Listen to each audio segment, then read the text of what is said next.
Taiwan's political situation is chaotic, and President Ching-te faces impeachment. Of course, although there is a lack of seats, President Ching-te's approval rating is also low, so he is in a situation where he can't really do anything properly. Today, we'll examine Taiwan's political situation. Let's begin. Taiwan's legislative yuan has the opposition outnumbering the ruling party, leading to ongoing conflicts since President Ching-te took office. The opposition parties in Taiwan have reached a dramatic agreement to propose an impeachment motion against President Ching-te. On December 19, Taiwanese media like United Daily News and China-Times reported that Kuomintang and Taiwan People's Party lawmakers, Taiwan's two largest opposition parties, announced an impeachment motion against President Ching-te at a press conference. The motion was later proposed. Of 113 Taiwanese legislators, 60 voted for and 51 against a motion-setting procedures and schedule for President Ching-te's impeachment. The impeachment process against President Ching-te will go through several public hearings, and the final vote on the impeachment motion is scheduled to take place on May 19th, coinciding with the second anniversary of President Ching-te's inauguration. Fu Kun-chi, Kuomintang floor leader, said that while Taiwan is Asia's first democratic republic, Premier Rong-tai refused to sign legislature-approved laws, and President Ching-te intended to block promulgation, undermining the constitution and democracy. He noted that, for the first time in Taiwan's history, impeachment proceedings against the president have started. Huang Ke-chang, chairman of the Democratic Party, noted that no Taiwanese president has ever refused to promulgate a law passed after a third reading, and the constitution does not permit President Ching-te to lead Taiwan into dictatorship. Of course, to be honest, this is a really big deal. The prevailing analysis is that the impeachment of President Ching-te is virtually impossible. If you look at the provisions of Taiwan's constitution and the Constitutional Procedure Act, you can see that impeachment of the president and vice president requires a proposal by more than half of all legislators and approval by more than 2/3 of all legislators. It must go through a review by the 15 justices of Taiwan's highest court. The impeachment trial is handled by the Constitutional Court, which is composed of 15 justices, and at least 9 of them must agree. If impeached, the president must step down immediately and the vice president will finish the term. Currently in Taiwan, the Democratic Progressive Party holds 51 of 113 seats, the Kuomintang 52, and the Taiwan People's Party 8. Even combined, the Kuomintang and Taiwan People's Party have only 60 seats. You need 76 seats to impeach, but they're 16 short. Even with all independent lawmakers backing impeachment, 14 ruling party members would need to defect, which is nearly impossible. So it seems that impeachment itself is impossible. Additionally, with only 8 Supreme Court justices, it's impossible to meet the requirements for 2/3 approval or at least 9 justices in favor. The bill's chances of passing are slim, but a no-confidence vote against Premier Rong-tai is likely.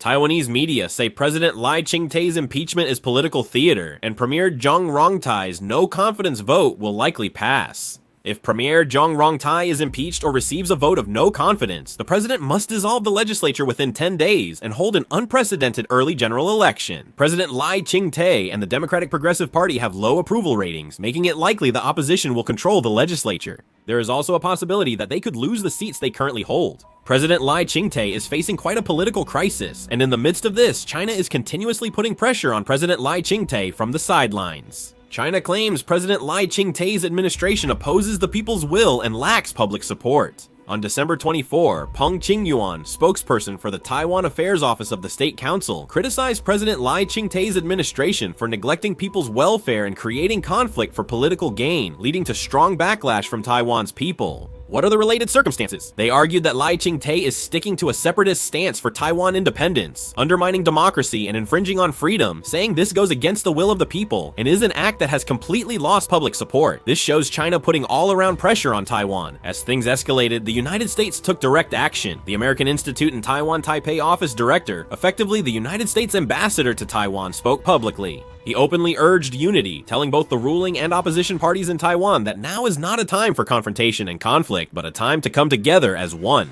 Given diplomatic customs, this scene is highly unusual. The United States has clearly stated its principled stance on security and defense regarding the Taiwan issue, while maintaining as much distance as possible from Taiwan's internal politics. This time, though, the official United States representative publicly crossed the line by directly mentioning divisions within Taiwan's politics, didn't he? This can be interpreted to mean that the current conflict between the ruling and opposition parties in Taiwan has gone beyond internal politics and has become a burden on the United States' strategic adjustments and the security structure of East Asia. From the American perspective, Taiwan is a key axis in the United States. China rivalry and political turmoil can immediately become a variable that creates advantages and opportunities for China. Therefore, the United States now sees this as more than a democratic process and recognizes it as a threat to Taiwan's stability. The United States' public call for unity highlights Taiwan's deep internal conflict and signals that, if unresolved, it could become dangerous and impact the international situation.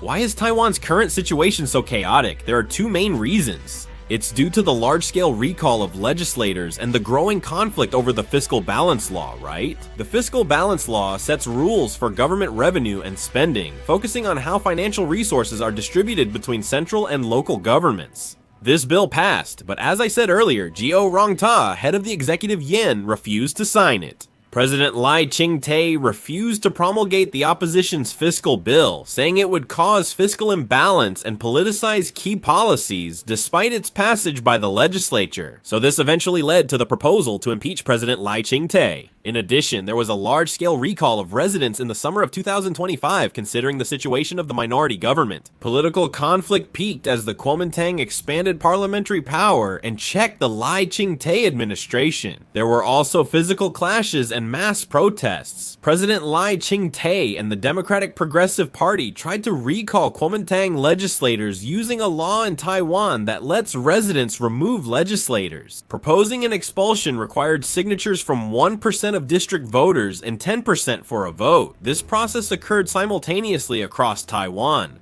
Recall votes were initiated for 31 Kuomintang legislators, except in areas that failed to reach 10% of voter signatures. For the recall to pass, the number of votes in favor had to be greater than the number of votes against, and the votes in favor also had to exceed 1/4 of the total number of eligible voters in the district. The problem was that all 31 recall attempts planned by the Democratic Progressive Party ended up being rejected. As a result, President Ching-te started losing support from then on. Has this trend persisted? Of course, that doesn't mean the Kuomintang is doing well either. That's not the case. The current chairman of the Kuomintang is legislator Eric Chu. This person has a very strong pro-China tendency. When the Democratic Progressive Party proposed raising the defense budget, he opposed it, questioning if they wanted to make Taiwan a powder keg. The Kuomintang claimed this special defense budget boosted the chances of progress between the two sides. The Kuomintang said there aren't enough professionals to run advanced equipment, so money alone won't fix it. They argued that soldier welfare should come first, and with the special defense budget, defense spending would reach 5% of gross domestic product, which they consider excessive. And Chairman Zhang Ri-wan has continued to show a friendly attitude toward the possibility of meeting with Chairman Xi Jinping. Chairman Zhang Ri-wan also emphasized that the Kuomintang will take full responsibility for Cross-Strait peace and the stable lives of the Taiwanese people. Now, the key focus is the sequence of China's actions. China might prefer a political war of attrition to make Taiwan falter rather than starting a war now.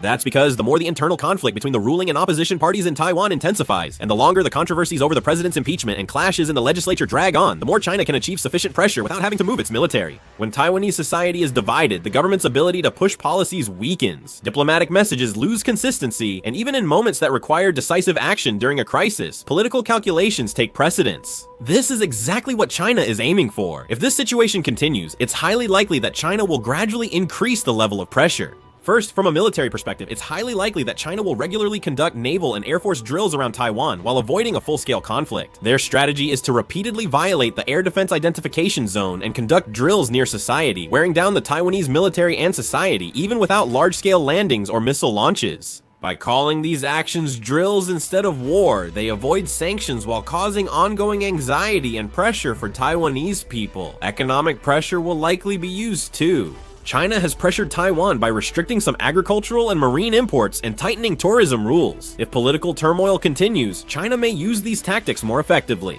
Applying pressure to certain regions or industries is intended to fuel political blame in Taiwan and shift economic frustration toward the government and ruling party. If this happens, political conflict will worsen, letting China expand its influence while seeming inactive. Ultimately, China's intentions are clear. It's about creating an environment where Taiwan becomes exhausted and weakened by internal conflict without China having to resort to the extreme option of war. China calculates that maintaining that situation for as long as possible is a much more efficient strategy. The more chaotic Taiwan's politics become, the more China can make time its ally, and that time will work to gradually reduce Taiwan's options one by one. We must not overlook the fact that the political conflicts currently taking place in Taiwan are not just domestic political issues, but are also functioning as a very important variable in China's long-term strategy. The current situation in Taiwan is very chaotic. What do you all think about the current situation? Share your thoughts in the comments. Thanks for watching.